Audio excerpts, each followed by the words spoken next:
બાળકો નમસ્તે. આજે આપણે ધોરણ 5 વિષય હિન્દીમાં અભ્યાસ કરવાના છીએ. પાઠનું નામ છે સવાલો કી દુનિયા. આ એક વાર્તા છે. આમ તો તમારા મનમાં પણ ઘણી વખત ઘણા બધા પ્રશ્નો ઉદ્ભવતા હશે અને એ પ્રશ્નોના જવાબ જ્યાં સુધી ન મળે ત્યાં સુધી તમે કંઈક ને કંઈક વિચારતા હશો, કંઈક ને કંઈક પૂછતા હશો અને મમ્મી પપ્પા અથવા તો ઘરના કોઈ મોટા કે શિક્ષકોને હેરાન કરો છો કે આનું શું થાય, આ કેમ થયું, આ કરવા માટે શું જોઈએ, આવું મારાથી કેમ ન થાય. કંઈક ને કંઈક આવા પ્રશ્નો છે એ તમારા મનમાં જન્મ લે અને જ્યાં સુધી એ જવાબ ન મળે ત્યાં સુધી તમને મજા આવે નહીં. તો આવી જ એક જગ્યા છે, શહેર છે, જ્યાંનું એ દુનિયાનું નામ છે સવાલો કી દુનિયા. એટલે લેખક અહીં એવું કહેવા માંગે છે કે એક એવું શહેર છે કે જ્યાંના લોકો છે ને એ કોઈ પણ સવાલ હોય એનો જવાબ શોધવા માટે એકદમ તત્પર રહે, તરત જ તૈયાર હોય, ગમે એમ કરી અને એ સવાલનો જવાબ ગોતી કાઢે. તો આ આપણે એક વાત કરવાના છીએ. એ વાર્તાની અંદર એવું છે કે એક અપ્પુકુટ્ટન નામનો એક હાથી હોય છે અને એક વખત એ હાથીને જોઈને એક રાજકુમારના મનમાં વિચાર આવે છે કે આ હાથીનું વજન કેટલું હશે. હવે એ સમયમાં અત્યારના જેવા આધુનિક કાંટાઓ, ઇલેક્ટ્રોનિક કાંટાઓ આપણે જોઈએ છીએ, વજનિયા જોઈએ છીએ, એવું કંઈ હતું નહીં. એ લોકોનું તોલમાપ કેમ કરતા તો કે નાના છાબડે કરતા, પણ હાથીને કેમ નાના ત્રાજવામાં બેસાડાય. એટલા માટે થઈ અને લોકો છે ઘણું વિચારે છે. એમાં એક મીનુ નામની છોકરી છે, એના મનમાં એક વિચાર આવે છે, એ કંઈક તરકીબ લગાવે છે અને એ અપ્પુકુટ્ટન છે એનું વજન, સાચું વજન છે એ શોધી કાઢે છે. તો ચાલો આપણે આ વાર્તા સાંભળીએ અને સમજીએ. આ વાર્તા છે એ માત્ર તમારી જાણકારી માટે, માહિતી માટે છે. આપણા અભ્યાસક્રમમાં આના કોઈ શબ્દાર્થ, પ્રશ્ન જવાબ કંઈ લખવાનું નથી, માત્ર અભ્યાસ માટે જ છે. ચાલો હું વાર્તા તમને કહી સંભળાવું.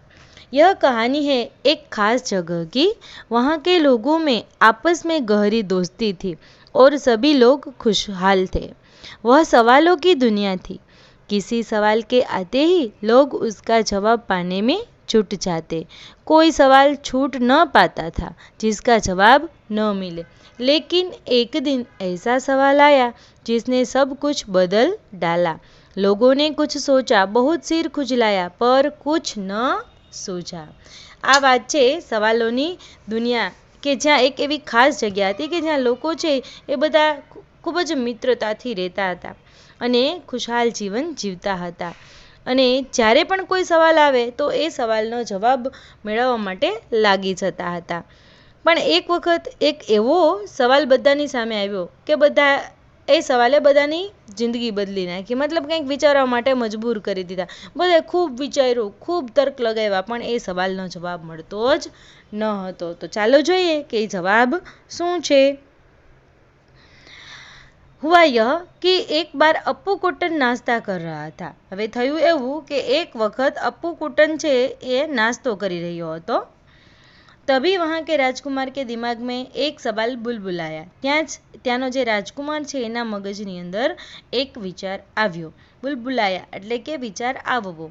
उसने सबसे अपना सवाल पूछा, कितना वजन होगा अप्पुकुट्टन का.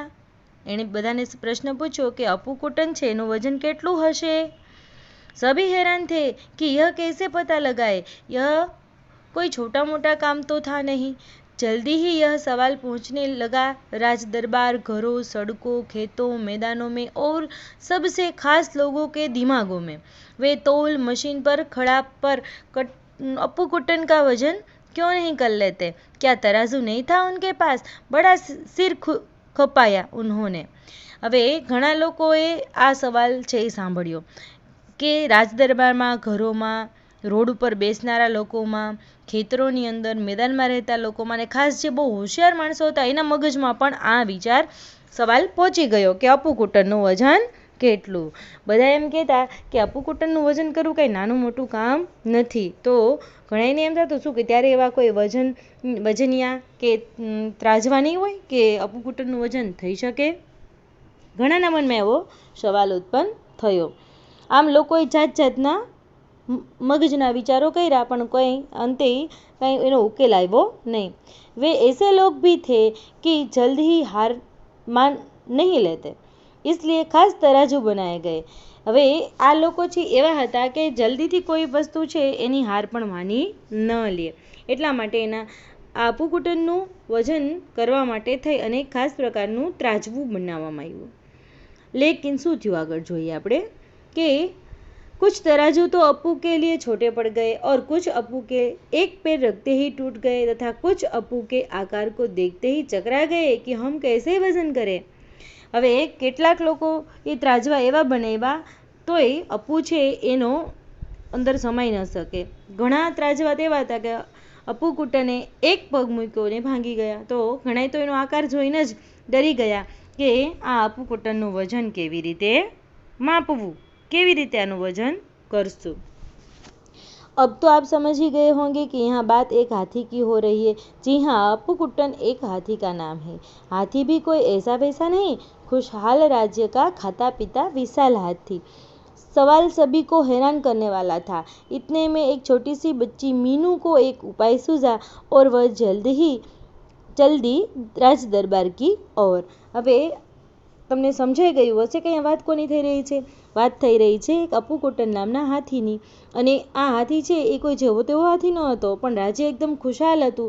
તો ત્યાંના જંગલો પણ આબાદ હતા, એટલે ખાતા પીતા, એટલે એકદમ ખૂબ જ તંદુરસ્ત હાથી હતો. એટલે બધાના મનમાં હતું કે હવે આનું વજન કેવી રીતે કરવું. ત્યારે ત્યાં એક નાની છોકરી હોય છે મીનુ, એના મનમાં એક આનો ઉપાય મળ્યો અને એ રાજ દરબારમાં ચાલી નીકળી. राजा ने मीनू की बात सुनी, सोचा और आदेश दिया कि जो मीनू कहती है वह करके ज़रूर देखे. हाथी तूले न तूले, कम से कम इस बच्ची की हिम्मत और हौसले की तो दाद देनी पड़ेगी. એટલે પછી રાજાએ મીનુની વાત સાંભળી અને બધા લોકોના દરબારીઓ છે ને આદેશ આપવામાં આવ્યો કે મીનુ જેવી રીતે કહે છે એમ બધા કરે. કમસે કમ હાથી છે એનું વજન થાય કે ન થાય, પણ આ મીનુનો જે હૌસલો છે, એની હિંમત છે, એને તો શાબાશી મળી જશે. आगे शू थे चलो આપણે જોઈએ. अब मीनू के पीछे पीछे सभी लोग नदी की ओर चल दिए. फिर क्या था, मीनू के आदेश का पालन हुआ. नदी में एक नाव उतारी और उस नाव में अप्पुकुट्टन को खड़ा किया गया. देखते ही देखते नाव पानी में डूबने लगी. मीनू बोलती गई और जब डूबना और न हुआ तो मीनू ने वहाँ निशान लगाने के लिए कहा जहाँ तक नाव पानी में डूबी थी. એટલે હવે શું થાય છે કે ભાઈ મીનુ છે એ ના કહ્યા મુજબ નદીની અંદર એક હોડી મૂકવામાં આવી. હોડીની અંદર હાથી છે ને અપ્પુકૂટન જે હાથી છે એમને ઉતારવામાં આવ્યો અને પછી નાવને નદીમાં રાખવામાં આવી. નાવ જેટલે સુધી પાણીમાં ડૂબી ત્યાં મીનુએ ના કહ્યા મુજબ એક નિશાન કરી લેવામાં આવ્યું. फिर अप्पुकुट्टन को नाव में उतारा गया. नाव में फिर ईंटें रखी गई. હવે શું થયું કે અપ્પુકૂટન છે ને નાવમાંથી બહાર કાઢી લેવામાં આવ્યો અને અપ્પુકૂટનની જગ્યાએ એટલે કે હાથીની જગ્યાએ ઈંટો મૂકવામાં આવી. ईंटें बढ़ती गई और नाव पानी में डूबने लगी. और जब पानी निशान तक पहुंचा तो मीनू चिल्लाई, बस बस अब और ईंटें न रखी जाए. इसके बाद नाव में रखी ईंटें तोली गई. उनका जितना वजन निकला उतना ही अप्पुकुट्टन का वजन था. पता है अप्पुकुट्टन का वजन कितना निकला? पूरे 5000 किलो. सवाल की दुनिया में यह सवाल भी हल हुआ, वो भी मीनू जैसी छोटी सी बच्ची की समझदारी से. એટલે હવે મીનુએ આપણે જોયું કે કેવી રીતે હાથીનું વજન માપ કાઢ્યું કે પહેલાં તો એ નાવને ઉતારી અને હાથીને બેસાડ્યો, હાથીને ઉતારી અને પછી એ નાવને ફરી પાણીમાં રાખી અને પાણીમાં રાખતાની સાથે એમાં ઈંટો ભરવામાં આવી. ઈંટો ત્યાં સુધી ભરવામાં આવી કે જ્યાં સુધી પહેલાં હાથીનું વજન હતું અને નિશાન હતું ત્યાં સુધી. તો ઈંટો છે એ જે એટલી નિશાન સુધી નાવ ડૂબી ત્યાં સુધી ઈંટો મૂકી અને પછી મીનુના કહેવા મુજબ ઈંટો બંધ કરી દીધી. પછી એ ઈંટોનું વજન કરવામાં આવ્યું તો એ વજન થયું પૂરા 5000 કિલો. તો એના ઉપરથી માપ કાઢવામાં આવ્યું કે આ હાથીનું વજન પણ કેટલું હશે? પૂરા 5000 કિલો. સમજાયું બાળકો? કે આવી રીતે સમજદારીથી ખૂબ વિચારીને કોઈ પણ કાર્ય કરીએ તો કાર્ય પણ સફળ થાય છે અને આપણને એમાં આનંદ પણ મળે છે. તો આવી નાની અમથી મીનુ છે એને પણ આ જે ગંભીર સવાલ હતો એને હલ કરી બતાવ્યો પોતાની સમજદારીથી. તો તમારા મનમાં પણ ક્યારેય કોઈ સવાલ ઉદ્ભવે તો જ્યાં સુધી એનો જવાબ ન મળે ત્યાં સુધી આપણે સતત એ સવાલને પૂછતા રહેવાનું છે, કારણ કે કોઈ પણ સવાલ હોય આપણને એનો જવાબ મળ્યા વગર ક્યારેય રહેતો નથી. ચાલો ત્યારે આવજો, ફરી મળીશું નવા વિડીયો.